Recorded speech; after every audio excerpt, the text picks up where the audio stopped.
Bonjour à tous et bienvenue dans ce nouveau Morning Bull Live. On est le 8 octobre 2020 et on continue en plein Muppet Show. Je crois que rarement dans l'histoire financière on a vu des sketchs aussi monumentaux au niveau de la géopolitique, ou en tout cas de la politique ultra pointue uniquement liée au stimulus. Donc on continue avec la même histoire, hein. Hier matin, on en était resté au fait que Trump avait tourné la veste en l'espace de quelques minutes, puisque la veille, il avait stoppé le stimulus. Le lendemain, il est revenu en disant qu'il était d'accord de négocier. Donc là, il est en train de parler de blocs de stimulus, si on veut bien. Il est en train de nous dire, oui, alors je vais faire un bloc pour les compagnies aériennes, un bloc pour le peuple à coût de 1 200 $ qui pourrait partir tout de suite. De l'autre côté, vous avez déjà les démocrates qui sont en train de dire, oui, mais bon, nous on n'est pas d'accord parce que c'est pas assez bien comme ça qu'il faudrait faire. Donc ils sont pas d'accord pour changer. Bref, l'idée, ce serait d'arriver à un truc assez rapidement. Donc, du coup, le marché, évidemment, c'est un peu... le marché, c'est un petit peu le lapin de 6 semaines, hein, si on veut bien, qui réagit immédiatement à la moindre sollicitation. Mauvaise nouvelle, boum, 2% de baisse. Bonne nouvelle, boum, 3% de hausse. Enfin bref, c'est très réactif, très volatile sur un seul thème et tout le reste n'a plus aucune importance. Et les gens sont vraiment en train de se concentrer uniquement sur cette histoire-là qui peut tourner toutes les 5 minutes à n'importe quel moment, puisqu'on a vu que Donald Trump était capable de tweeter finalement à peu près toutes les 12 secondes. Donc du coup, ça résume assez bien la journée, hein. Donald Trump est capable de tweeter sans arrêt. Peut-être que c'est le super pouvoir que lui a offert ces nouveaux médicaments qu'on lui a injectés. Visiblement, il a pris tellement de charges antivirales dedans que probablement demain, il pourrait traverser une centrale nucléaire en slip et ça irait quand même, il se sentirait rien. Donc globalement, tout va bien. Il a l'air d'être super à l'aise pour tweeter. On l'a vu hier, hein, on a l'impression je sais pas ce qu'il a pris sincèrement, mais je sais pas ce qu'il a à l'intérieur de lui-même, mais là c'est sans arrêt. Si vous vous connectez sur le compte Twitter de Donald Trump et que vous laissez votre téléphone allumé, chaque fois qu'il y a une alerte, ça va vous faire un stromboscope et vous risquez le malaise vagal. Donc faites quand même attention, mais globalement on ne parle que de ça et ça résume et ça ramène le marché finalement à plus grand chose d'autre que le stimulus ou le stimulus. Donc on attend simplement le prochain tweet de Trump. Pour l'instant, les marchés sont relativement bien disposés. On a fait un reversal assez impressionnant sur à peu près tout le marché hier. Le S&P 500, comme on le voit maintenant, est relativement bien disposé pour jouer un rebond. C'est un petit peu partout pareil. Ça se présente pas trop mal. Et puis on a l'air d'être relativement confort pour le moment. Combien de temps ça va durer? Qu'est-ce qui va nous sortir dans les 24 prochaines minutes? Même pas heures, minutes. Eh bien, on le verra au fur et à mesure parce que c'est devenu vraiment basé plus uniquement là-dessus. À côté de ça, on a aussi le débat qui vient de se terminer entre les deux vice-présidents. Alors le débat, c'est à peu près le débat des présidents. C'était déjà pas super intéressant. C'était au moins le pire débat et la pire crasse qu'on ait jamais pu voir dans la politique américaine. On attendait pas forcément mieux ou pire sur le débat des vice-présidents. C'était plutôt calme. Ils se sont écharpés sur les sujets habituels. J'ai pas l'impression qu'on sorte beaucoup plus grandi du débat des vice-présidents que du débat des présidents. On verra le débat numéro 2 le 15 octobre, normalement, pour autant que Joe Biden accepte de venir débattre sur le plateau, puisqu'il a peur d'être contaminé par Donald Trump. Donald Trump qui vient d'ailleurs d'être annoncé comme étant clean de tout virus. Le mec, il est quand même super balèze, hein, parce que la plupart des gens qui ont le Covid-19, ils mettent 10 ou 15 jours pour s'en mettre, mais lui, en 3 jours, c'est réglé. En 3 jours, il a plus de charge virale. Le mec, il est impressionnant. Il est même mieux qu'avant le virus. C'est spectaculaire. Autrement, il y a un sujet dont on parle peu, mais qui va faire parler de lui probablement. Ça vaut la peine de prendre 3 minutes pour en parler. C'est l'antitrust. Donc, le département antitrust américain a fait une enquête sur les big names de la technologie et il s'est rendu compte qu'ils étaient devenus trop gros, trop importants et que leur manière de fonctionner était dangereux pour l'économie, pour le monde entier, pour la planète, bla bla bla. Alors ce qui est assez intéressant toujours dans cette histoire d'antitrust, c'est que les mecs ils viennent toujours, mais toujours après la pluie. On est toujours super content de voir l'évolution d'une boîte américaine. Imaginez Jeff Bezos tout seul dans son garage en train de vendre des bouquins sur Internet et en l'espace de 20 ans, le mec c'est l'homme le plus riche du monde. C'est fantastique, quelle success story. Ah! Oui, mais alors peut-être qu'au bout d'un moment, il va devenir dominateur sur le marché des bouquins et sur le marché du cloud. Tout d'un coup, on se réveille 20 ans plus tard. C'est le grand classique de l'antitrust américain. Pour ceux qui n'étaient pas là, ils nous ont fait déjà le coup il y a quelques années en arrière au sujet de Microsoft parce qu'on s'est rendu compte que c'était une superbe histoire. Microsoft, ils ont réussi à créer des softwares pour permettre au PC de communiquer avec l'être humain. C'était fantastique. Puis du jour au lendemain, on s'est rendu compte qu'ils maîtrisaient à peu près tout le réseau PC mondial. Et puis on s'est dit, oulala, c'est pas bon, il faut essayer de les mettre sous pression, on va essayer de casser Microsoft en plusieurs morceaux. Puis là, à cette époque-là, Bill Gates s'est dit, ouais, pas de problème, je vais aller m'installer au Canada. Ah, oui, non, mais alors, ça nous arrange moyen que tu partes au Canada parce que tu comprends, c'est un peu à cause de l'argent. Enfin bref, donc du coup, ça s'est un peu arrêté là. On n'a plus trop jamais parlé du fait de casser Microsoft en morceaux.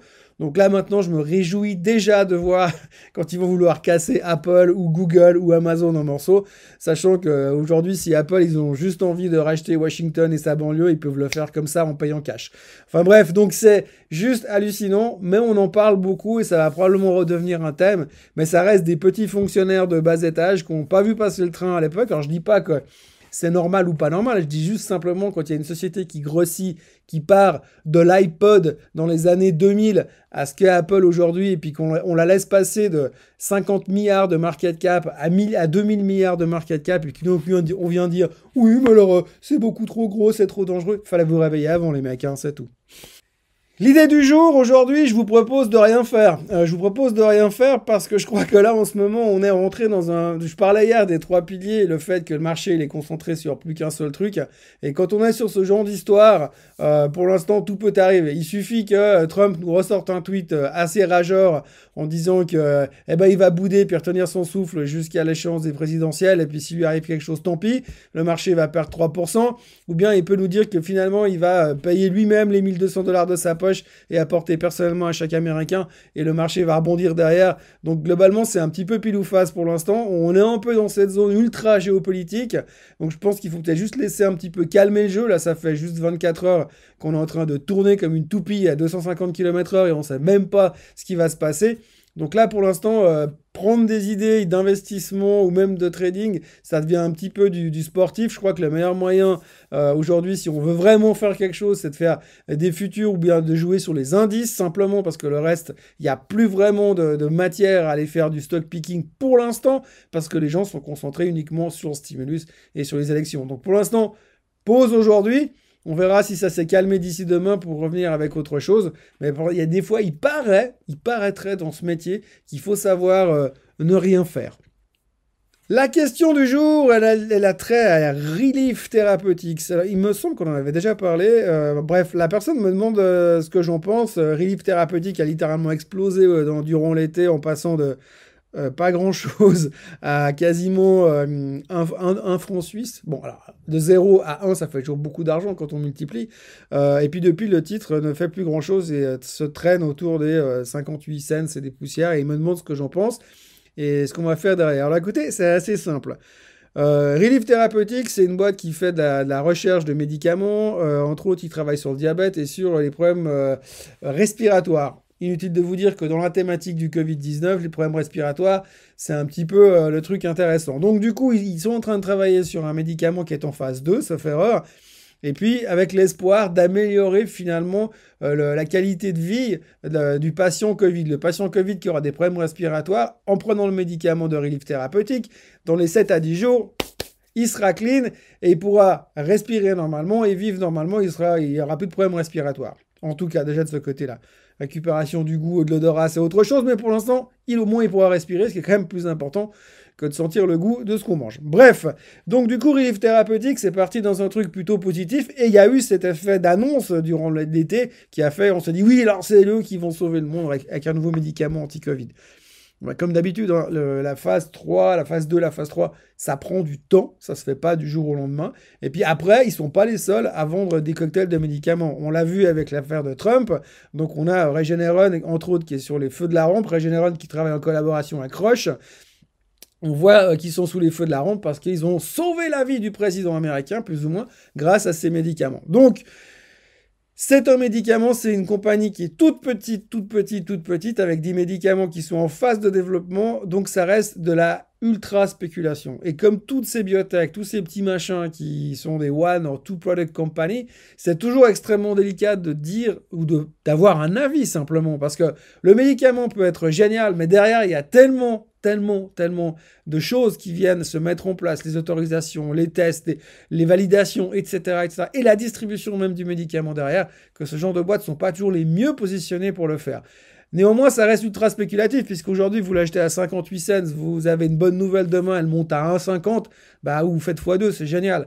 Mais ça reste de la ultra spéculation. Et à chaque fois qu'on a des phases de spéculation sur la biotechnologie, on a toujours des boîtes qui sortent comme ça, qui viennent de nulle part et qui montent à 1, 2, 3, 4, 5, 10, 15 dollars, qui multiplient les performances. Et puis derrière, il n'y a jamais rien qui vient, jusqu'à un jour où ça redisparaît et ça repart à zéro.